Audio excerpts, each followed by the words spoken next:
भारत की डिपेंडेबिलिटी 60% लगभग उस जलडमरू से है। और बाकी का अच्छा ये है कि रशिया के साथ हमारे एग्रीमेंट हैं। रशिया हमको तेल दे रहा है। बड़े पश्चिमी देशों की हड़काई धमकाई, अमेरिका के तमाम तरह के दबाव के बावजूद भारत लगातार रशिया से तेल खरीद रहा है। लेकिन रशियन तेल की जो खास बात है वो यूराल टाइप का तेल है, उसके लिए रिफाइनरी अलग बनानी पड़ती है। भारत में जो रिफाइनरियां हैं वो रशियन तेल के लिए सभी रिफाइनरियां सूटेबल नहीं है।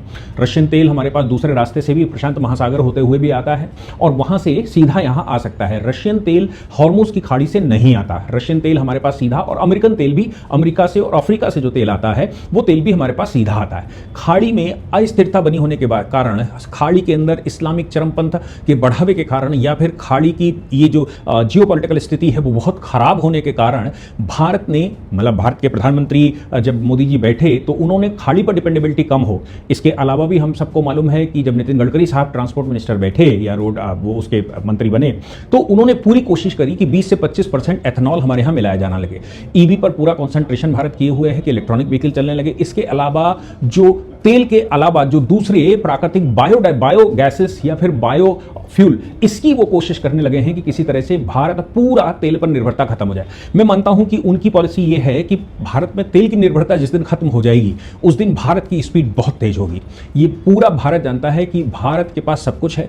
भारत मेन निर्यातक देशों में हमेशा रहा। यही कारण था कि एक समय पर भारत की इकोनॉमी 40% विश्व की थी, क्योंकि भारत सब कुछ निर्यात करता था, आयात कुछ करता नहीं था। जब से ये तेल और मोटर गाड़ियां ये चलनी शुरू हुई हैं, एनर्जी से चलना शुरू हुआ है, बस उसके बाद भारत संकट में आना शुरू हो गया, क्योंकि हमको तेल बाहर से लेना पड़ता है। हमारे जो तेल हमारे यहाँ जो बंबई के बंदरगाहों से निकलता है या बंबई की उससे निकलता है वो हमारी जरूरत का 15 से 20% होता है। 80% हम बाहर से आयात करते हैं। उस 80% का 60% लगभग हम खाड़ी से लेते हैं, यूएई से लेते हैं, हम सऊदी अरबिया से लेते हैं, और मजे की बात है ओमान से लेते हैं। कतर से जो हमारे यहाँ गैस आती है वो कतर से आती है, और 50% जो प्राकृतिक गैस है वो कतर हमको देता है, वो भी हॉर्मुज की खाड़ी से निकलती है। इसलिए आपने इस समय सुना होगा कि भारत में सिलेंडर का संकट खड़ा होना शुरू हो गया है, भारत में गैस का संकट खड़ा होना शुरू हो गया है, भारत में पेट्रोल का संकट भी होना थोड़ा बहुत शुरू हो गया है। हालांकि भारत के पास डीजल पेट्रोल के मामले में 75 दिन का लगभग स्टॉक रहता है। हमारी रिफाइनरियों के पास स्टॉक है। इसके अलावा हमने मुंबई में, मोदी जी की सरकार बनने के बाद